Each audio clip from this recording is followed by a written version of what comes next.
नमस्कार मित्रांनो, तर माझे नाव अंकुश आणि भावाची रेसिपी या चॅनलमध्ये तुमच्या सर्वांचं स्वागत आहे। तर आज आपण फिश फ्राय ही रेसिपी पाहणार आहोत। तर आपण बघूया त्यासाठी लागणारं साहित्य आणि कृती काय आहे। तर चला मग पाहूया। या ठिकाणी आपण हिरव्या वाटण्यासाठी कोथिंबीर 10 ते 12 हिरव्या मिरच्या, 10 ते 12 लसणाच्या पाकळ्या, आलं घेतलेलं आहे। याला छान आपण मिक्सरमध्ये बारीक करणार आहोत। तसंच माशाला मॅरिनेट करण्यासाठी या ठिकाणी मालवणी फिश फ्राय मसाला घेतलेला आहे। हळद, लाल तिखट आणि मीठ चवीनुसार, एक अंड, अर्धा लिंबू आणि मैदा घेतलेला आहे। तसंच हिरवं वाटण देखील या ठिकाणी आपण मॅरिनेटला वापरणार आहोत। तर या ठिकाणी मी साधारणतः 8 ते 10 चिलापी हा मासा छान धुवून घेतलेला आहे स्वच्छ करून। याला मीठ, हळद आणि लिंबू लावून घेतलेला आहे आणि आपण याची कृती आता पाहणार आहोत। तर या ठिकाणी आपण हे मासे घेतलेले आहोत। तर या माशांमध्ये आपण पुढील मिश्रण टाकणार आहोत। तर प्रथमतः आपण या ठिकाणी या मापाने अद्रक लसूण पेस्ट घेणार आहोत। तसंच आपण त्याच मापाने मैदा 1 चमचा घेतलेला आहे। तसेच आपण हळद या ठिकाणी घेणार आहोत।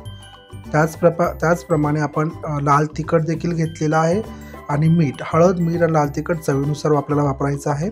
तसंच या ठिकाणी अर्धा लिंबाचा रस आपण या ठिकाणी वापरलेला आहे। या ठिकाणी आपण साधारणतः 1 चमचा मालवणी फिश फ्राय हा मसाला वापरत आहोत आणि या ठिकाणी आपण गावरान कोंबडीचं अंड या ठिकाणी घेतलेलं आहे। तर याला छान आपल्याला हाताने मिक्स करायचं आहे या मिश्रणाला आणि याला आपण अर्धा तास अशा प्रकारे मॅरिनेट करण्यासाठी ठेवणार आहोत। तर छान मसाला आपण फिशला लावून घेणार आहोत आणि या ठिकाणी मॅरिनेट केलेले मासे असे दिसतात। तर याला मी अर्धा तास फ्रीजमध्ये ठेवलं होतं। आता आपण याला फ्राय करून घेणार आहोत आणि या ठिकाणी तुम्ही पाहू शकता की रवा, मैदा, लाल तिखट, मीठ आणि थोडीशी हळद याचं कोटिंग करण्यासाठी आपण मिश्रण वापरणार आहोत। तर चला पुढची कृती पाहूया। तर एका पॅनमध्ये आपण या ठिकाणी तेल घेतलेलं आहे।